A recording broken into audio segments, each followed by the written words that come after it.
Hey everybody! I'm here today to talk to you about a Nintendo Switch in 2023. I'll be answering the question of should you still get one? Should you still get a Nintendo Switch in 2023?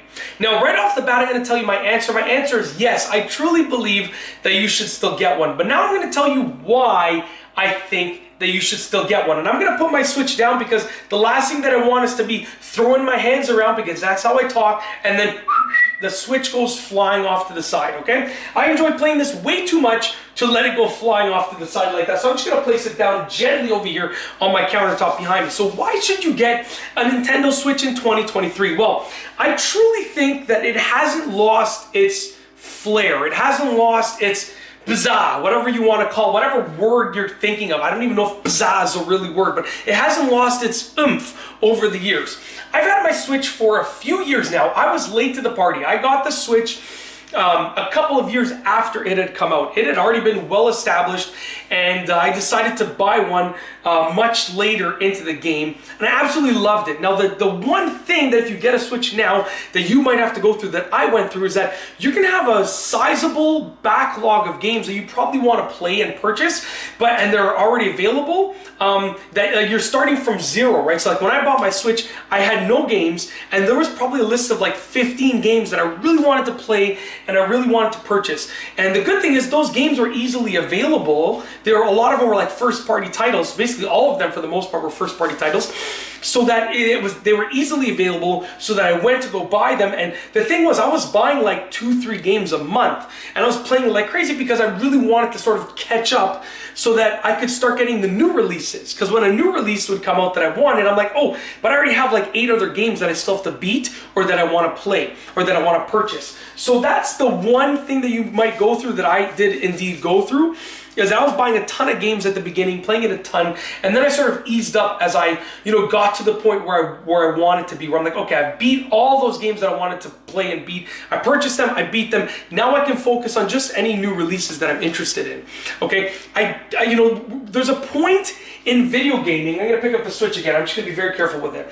There's a point in video gaming in which things are gonna become so realistic that any new systems are gonna have only incremental improvements. And I think the Switch is at that point. Obviously, you can improve many things about a system other than the graphics.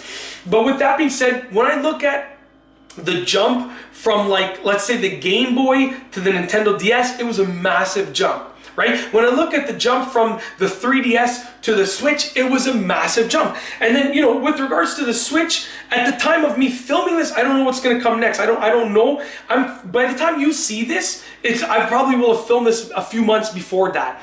So at least a few months before that. So, I mean, when it comes out, maybe they're announcing something new. I'm not sure. But at the time of me filming this, I think that, it is well worth it, because it is like a top-of-the-line system. There is an unbelievable amount of games that you can choose from. So if you go and get the Switch in 2023, there's no shortage of games to choose from. The good thing is also that because you're like me, you're going to be a little bit later to the party, you can get a lot of used games and save a ton of money. I ended up buying the first like 10 or 15 games for my Switch brand new, and then I realized as I put them into I have an app that I use to track my game collection. As soon as I opened them, I lost a ton of money, and I liked buying the games new, but then I was like, wait, if I buy them used, I will pay for them what it's worth, so I won't be losing money with regards to what my game collection is worth, okay? So with that being said, you can probably get a lot of used games and save a ton of money. There's so many games to choose from.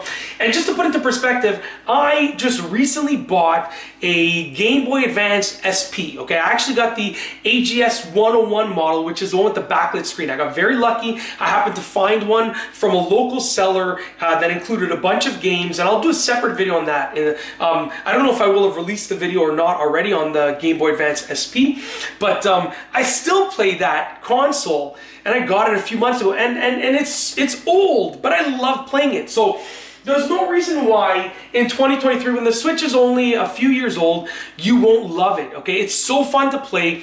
I can honestly see myself playing this console for probably the next 10 to 15 years on a decently consistent basis, just because I've got so many games for it. I ended up buying a whole bunch of games, and I would buy a game every 2-3 weeks. Even right now, I'm buying a game like every month.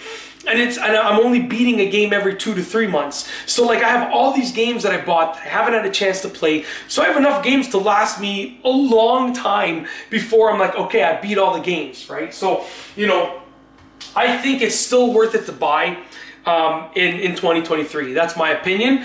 And because you're later to the game, there is a downside of like you're gonna have a backlog of games that you want to play. Maybe your friends already beat all these games and you still have to beat them. I was beating games, and all my friends and cousins that I was talking to were like, oh, I beat that game.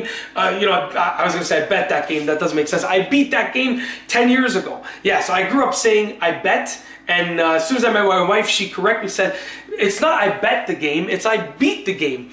And I realized, oh wow, when I said I would, you know, I probably wouldn't make that mistake again, but I did. But it happens, you know, errors or bad habits take a long time to correct. That's a whole separate entity. So that's basically it. I think it's worth it to buy. That's it. That's my opinion, and I told you why I think that. If you like this video, please be sure to give it a thumbs up. Let me know what you think down below as a comment. And of course, be sure to subscribe for more great videos just like this one. And that's all I have for you today. Thanks for watching.